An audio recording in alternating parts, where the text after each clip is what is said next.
هذه هي افريقيا. شنو لقيت يا الاخ ما عصمت؟ زالت العقليه الافريقيه، بعض العقول الافريقيه يؤمنون بالسحر. لا يفلح الساحر من حيث اتى. كرة القدم وعلاقتها بالسحر. اين وجدت هذا يا عبد الصمد؟ هذا كان على مقربة من المستودع، ملابس الفريق الذي سيواجه فريق الفتح الرباطي اليوم. هل يمكن ان نقرب الصورة اكثر فاكثر؟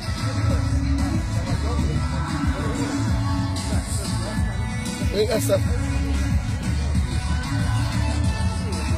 فريق الفتح يحتاج اليوم إلى انتصار وانتظار نتيجة فريق الافريقي التونسي. إذن هذا يعتبر من الخرافات والشعوذة الزائلة أيام القرون الوسطى.